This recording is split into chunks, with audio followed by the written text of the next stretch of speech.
Assalamualaikum warahmatullahi wabarakatuh. Halo adik-adik, berjumpa lagi bersama Kak Evril. Adik-adik bagaimana kabarnya hari ini? Semoga selalu dalam keadaan sehat dan tetap semangat untuk belajar ya. Nah, pada pertemuan kali ini kita akan membahas subtema 3, perubahan wujud benda. Yuk kita simak penjelasannya berikut ini. Adik-adik pasti sudah tahu bukan wujud benda itu ada apa saja? Nah, wujud benda itu ada 3. Yang pertama, wujud padat. Yang kedua, wujud cair. Lalu yang ketiga, wujud gas. Benda padat. Kalian pasti tahu kan benda apa ini? Benda ini adalah buku. Coba bisakah kalian memegangnya? Apakah bentuknya bisa berubah-ubah? Tentu tidak ya, karena buku adalah benda padat, sehingga bentuknya tidak berubah-ubah. Bentuknya tidak dipengaruhi oleh wadahnya. Lalu selanjutnya, benda cair. Benda apakah ini? Ini adalah air. Tentunya kalian setiap hari menjumpainya bukan? Tahukah kalian air berwujud apa? Betul, air berwujud cair. Lalu, apakah kalian tahu apa saja ciri-ciri dari benda cair? Coba perhatikan gambar ini ya. Apa yang terjadi pada gambar tersebut? Air dituangkan ke dalam gelas. Lalu, apa yang terjadi? Bentuknya berubah. Ya, jika kita menuangkan air ke dalam gas, maka bentuk air tersebut akan menyerupai bentuk gelas. Begitu juga jika kita menuangkannya ke dalam botol, maka bentuk air akan menyerupai bentuk botol. Itu karena benda cair memiliki ciri-ciri yaitu bentuknya tidak tetap dan selalu berubah-ubah sehingga bentuknya itu menyesuaikan dengan bentuk wadahnya. Lalu benda yang ketiga yaitu benda gas. Coba kalian perhatikan bentuk balon ini. Bentuk balon awalnya tidak seperti ini loh, tetapi karena kita meniupnya sehingga balon tersebut terisi penuh dengan udara, maka bentuk balon pun berubah menjadi mengembang. Menurut kalian, apa wujud udara itu?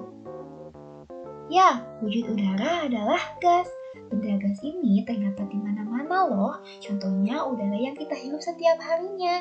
Jadi benda gas itu memiliki ciri yaitu mengisi seluruh ruangan yang ditempatinya dan juga terdapat di mana-mana. Nah, sekarang kita akan belajar mengenai perubahan wujud benda. Apa itu perubahan wujud benda? Perubahan wujud benda adalah perubahan bentuk suatu benda menjadi bentuk benda yang lain. Nah, adik-adik, coba perhatikan. Tadi kan wujud benda itu ada 3 ya. Apa saja coba? Padat, cair, dan gas. Nah, perubahan wujud dari benda padat menjadi benda cair itu dinamakan mencair. Kalau dari cair ke padat, namanya membeku. Nah, kalau dari cair ke gas, apa namanya? Menguap. Sedangkan kalau dari gas ke cair, namanya mengembun. Lalu kalau dari gas ke padat, namanya apa? Mengkristal. Dan sebaliknya, kalau dari padat ke gas, namanya yaitu menyublim. Nah, untuk lebih tahu apa itu membeku, mencair, menguap, mengembun, mengkristal, dan menyublim, yuk kita perhatikan contohnya. Mencair. Coba ini gambar apa? Pasti pada tahu kan? Ya, benar. Ini adalah es krim. Kalian pasti suka kan memakan es krim? Es krim adalah benda padat. Tetapi, apabila disimpan di suhu panas atau di luar lemari pendingin, es krim itu lama-lama akan berubah menjadi cair. Nah, peristiwa inilah yang disebut dengan perubahan wujud benda mencair. di mana yang awalnya padat berubah menjadi cair. Coba selain es krim ada apa lagi ya benda yang mengalami perubahan mencair? Selain es krim, ada benda yaitu mentega.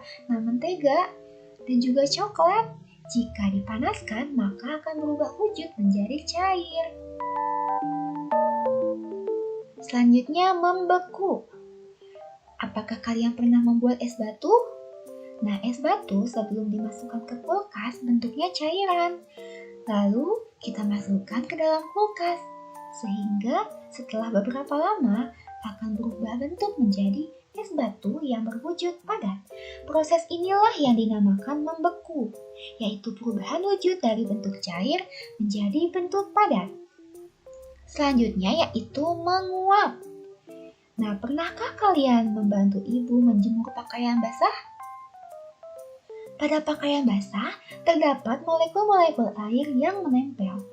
Ketika pakaian basah itu dijemur, di bawah teriknya sinar matahari, maka molekul-molekul air tadi akan menguap ke udara, sehingga pakaian basah menjadi kering. Contoh lainnya yaitu terjadi pada bensin. Bensin, jika dalam keadaan tertutup, isinya tidak akan berkurang. Tetapi jika tutupnya dibuka, maka kelamaan isinya akan berkurang. Kemana ya isinya pergi? Ternyata bensin itu jika dibiarkan dalam keadaan terbuka, maka isinya akan menguap. Bensin itu kan benda cair, jadi jika dibiarkan dalam keadaan terbuka, maka akan mengalami proses penguapan, di mana yang asalnya benda cair berubah wujud menjadi benda gas. Selanjutnya yaitu mengembun. Kalian pernah tidak memperhatikan bunga atau daun di pagi hari? Nah, ada apanya di daun tersebut? Terdapat butiran-butiran air ya, itu namanya embun. Nah, ini adalah contoh dari perubahan bentuk gas menjadi padat, yaitu embun. Selanjutnya yaitu menyublim. Nah, biasanya nih ya, di dalam lemari kita menaruh kamper. Untuk apa? Untuk menjaga agar bajunya tetap harum dan juga mencegah serangga untuk masuk. Nah, kamper yang disimpan di dalam lemari lama-kelamaan akan habis. Kemana ya perginya? Kamper ini akan berubah menjadi wujud gas. Kamper mengalami peristiwa menyublim, yaitu perubahan wujud dari bentuk padat menjadi bentuk gas. Lalu yang terakhir yaitu mengkristal. Ada yang masih ingat tadi mengkristal itu apa? Kebalikan dari menyublim ya, kristal itu adalah perubahan wujud benda dari yang asalnya gas menjadi padat. Contohnya, uap di dalam lemari pendingin lama-lama akan berubah menjadi bunga es. Ini ya adalah peristiwa berubahnya benda gas menjadi benda padat, yaitu bunga es. Nah, adik-adik, sekian pembelajaran hari ini. Semoga video pembelajaran ini dapat bermanfaat ya bagi adik-adik semuanya. Terima kasih telah menyaksikan. Tetap semangat belajar. Sampai bertemu lagi di pertemuan berikutnya.